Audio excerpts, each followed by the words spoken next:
So hi, hello. My name is Valerio Bonsignori. I'm from Pisa, and I was into AI. I mean, way before LLMs. So at the times it was causing similarity, word embeddings, fully connected, deep neural networks, later than 2 or 3 layers. And my talks is about nowadays practice. That's why it's boycott GPT, talk to a friend, because nowadays we use LLMs extensively into programming, especially with agents, from front end down to the designing of user experiences, down to the planning of the agent itself for the implementation, and till now it's good to go, as we can really be short in time and use our time for better and more interesting practice, especially human practice. So to get in touch back to reality, so touching grass and trying to get connected to the people. So yesterday night I was on a stage performing for a piece theater, and I'm glad to be here because what really is important to have gain with this time that we gain by using LLMs. It's to still get in touch with real humans, because the relationships that we start to form with those algorithms are not real. Maybe they can be effective, can help us during the night, during hard nights or harsh afternoons, but still there are not real connections. That's why I'm very glad to be here for the first time at the PI for AI, and I want to thank the organizers that gave to all of us the possibility to get in touch and to connect to other people that are enthusiasts and really much into AI. So the next time that you have a problem, maybe it's hard to ask to a real person, because it implies that we get vulnerable, but that's what they are for us. So they allow us to be faster in producing, in designing, in debugging, writing unit tests. But please try to avoid them as companions, and really let's connect and let's get in touch.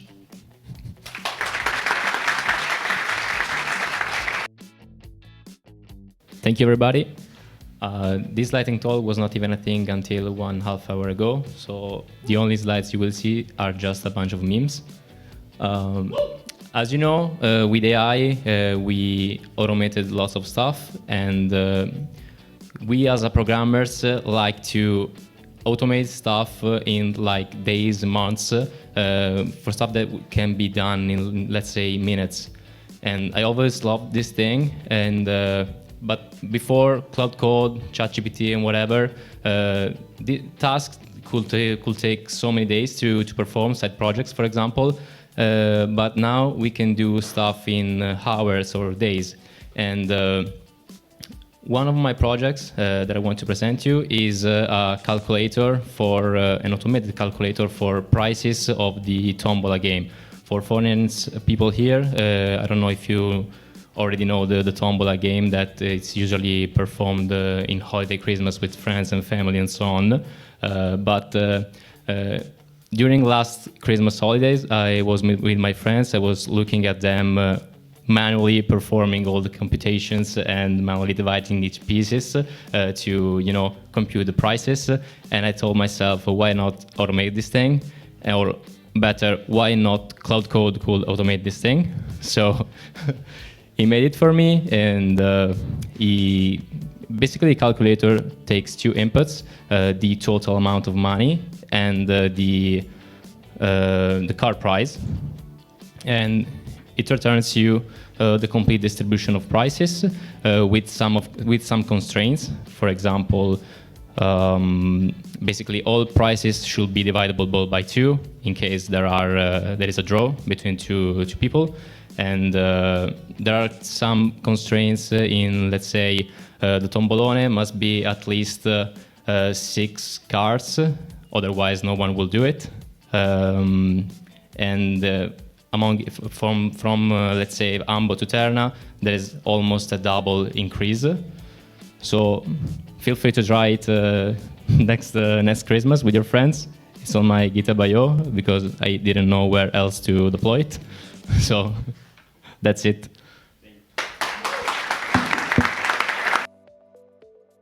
So before, at the Data Pizza, they showed us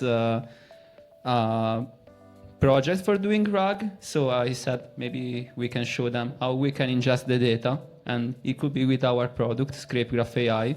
So let's start with this Pokemon Pokédex. I can copy, paste. Okay, and starting the crawl. Okay, now it's creating the graph of the whole website. And that's it.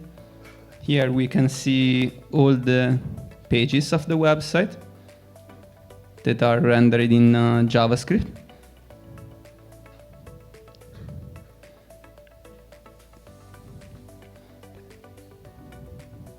And this is the result. Basically, you can have via API as a result from an asynchronous API call, the whole website as like a real API from a website. This is the result of the website. And here you can see all the pages.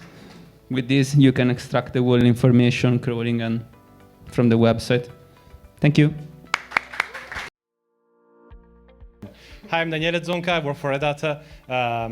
This talk, I mean, of course, it was not prepared. Like, they asked, like, okay, do you have something to say? Yes. AI Gateway, project like Light LLM, similar projects. How many of you already heard about a similar project? Okay, like 20% of the room, something like that. We see cost increase. We see the fact that the availability of the model is changing. We start to see also on-premise model, like, okay, Olama, there was like some talk about running model locally. We know that maybe the model that you can run on local machine is not maybe powerful for every possible task. So the routing component is going to be more and more critical because of the fact that you have maybe specific free tier, and you may want to say like, okay, I still want to use my free tier and then fall back only when I need. I might want to have a specialized routing based on the complexity of the task. All of these, if you do by yourself, it's like you need to figure out, select the model, include code, and say like, this request is simple, let's go with Sonnet. This request is complex, let's go with Opus. So you can have a similar component like Light LLM if you're doing local development. If you're an enterprise, so you want to deploy a similar component at scale, you need a different type of component, Porky, there are like even open source projects. The whole idea is like the more things in terms of cost, the more availability of the model is going to be less and less for free, and is going to be something that you pay, and it's very likely that you will need to look at which model you can really pick and for which task. Those components adding you even concept like semantic routing. So for example, you can start to say, I classify my prompt, I figure out, for example, earlier today there was a discussion about speculative decoding, that is a way to optimize inference maybe for a specific type of task. So I can say like, okay, my coding tasks are going to go to that type of model. All the analyses are going to do something else. Cloud provider already do something like that, but of course it's a lock-in. So OpenAI, Gemini, you can say like auto selection. They pick the model that they like, and even if you pick the model that you want, in many cases because of capacity, they might reality route you to a different model. Even recently with Fable model that now it's not available since today because of US situation, they already claim like if you're asking about cybersecurity, they fall back on Opus. So the selection of the model is going to become more and more an aspect that you would like to control, but most likely someone else is controlling. So that's why AI Gateway before it's too late. So, hi, my name is Karl, and when people ask me what I'm doing, and I tell them I work for a robotics company, then usually they say, wow, cool, computer vision and everything. And then I have to disappoint them and say, we don't do computer vision. Why don't we do computer vision? Because, of course, with such a robot, it would be great to have cameras and know where it is and know where everything that it maybe wants to pick or where it wants to drive through is, or where the humans are in the factory. But in fact, our customers hate cameras in their operation area, in their shop floor, because apparently how their factories work is the best kept secret that enterprise users have. So that's why we have to come up with other solutions of how to know where the robot is and where it has to go. And I want to talk you through the evolution of what we tried and what we ended up doing, and maybe ask you for suggestions how to make it even smarter, how to make it better, maybe using AI. So these are one example of our robot. And as you can see, so that's roughly the size. This is a human here. And they are driving through factory halls and through warehouses. And originally, when we think about localization and a robot driving somewhere, then we think of maybe a task that you might have done at school, where you have a black strip of something on the floor and it just follows the black line. We tried that as well, but not for very long, because we noticed that when you drive over the line again and again, that the contrast between the line and the surrounding becomes very weak. So basically, you end up with a system of robots that running like ants in a circle in a death spiral, and they never get out of there again. Then what we tried next was a magnetic tape on the floor that worked somewhat well for some time. So you have a magnetic tape and you have RFID tags or magnetic, not magnetic, metallic tags on the floor to know which segment you're in. But the problem is there might be other magnetic things in the floor of the factory. Or also some forklift drivers might just run over your magnetic tape and then it's just gone, and then you have a problem. Then the next evolution was basically we have a scanner here, actually here, and it gives us a point cloud of the surrounding area. So the nice thing is that many permanent structures here, like this one, they don't move. So if we see them and if we can identify them from the point cloud, then we know pretty well where we are. But of course, the problem is many things are mobile, like shelves, for example. And so you have to understand which parts are mobile and which are not. And yes, in many scenarios you can't. Another thing is the odometry. You know where you started and how far you've driven. The problem is just not precise enough, because what you need to do eventually is drive underneath these. So there's not enough space, not enough slack that you can use.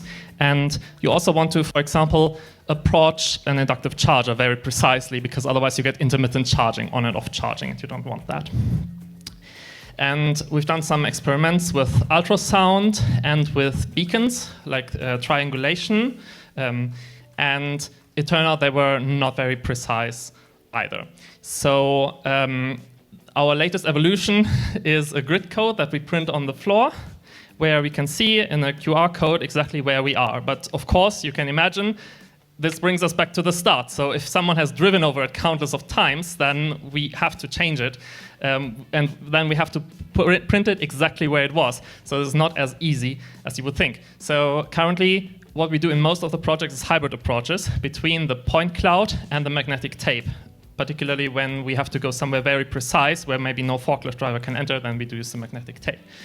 But I think it would be cool if we could, for example, from that point cloud, figure out where certain structures are and identify which structures that are to find out where we are. And it's important to find out where we are because A, we need to know how we can get to the place we've been assigned to, and B, it's important that we go the same set of ways roughly every time, because in most of the factories, like this one, there are also humans in operation, and they hate it when the robots do unexpected things. So this is to be kept in mind with AI. Right, stop use LLM for anything, but maybe a better title would be LLMs are not the AI. I saw a lot of cases where for simple NLP tasks, using an LLM are good because you don't need data. From a little description, you can obtain good results. But improving a prompt, it's hard. How many of you lose days and days improving a prompt? Nobody? Okay, you know what that mean. I can try this word, I can try this other word, maybe he understand, try to deduce the logic of things that doesn't have a logic. So that's the hard part. Why use LLM for anything? When we have years of machine learning techniques to solve a lot of tasks that don't require a third-party service that introduce this dependency. So my point is good for prototyping, it's good for talking, for agentic task, where we have not alternative, but we must consider alternative when we had a good talk about computer vision. You introduce VLM, but the model your company is building is actually fantastic. It's fast. It gives you the result. It can run locally, and don't introduce the randomness of LLM as service. That's a big part. It can improve it with fine tuning. It can be analyzed on the result to understand where the problem is. With LLM, it's just throw a dice, and I will ask you to consider something more linear. Thank you. Thank you. So I just take 1 minute, so the minute that we have left. I'm from The Way, president of this association, no-profit association, and we have a stand right there. Thank you to Alessandro for calling us. And what we do is to work with emotions. So we are a team of researchers that working with emotion for bringing the wellness in the companies. So we have think for a little experience to let you see how we work. So if you are curious to see what you can do with emotion in your job, then come to see us, and we give you this little experience, and maybe we can light up a little bit more in a different, not AI, it's not AI, but in a different way. So thank you for your time, and see you in our stand if you want to come.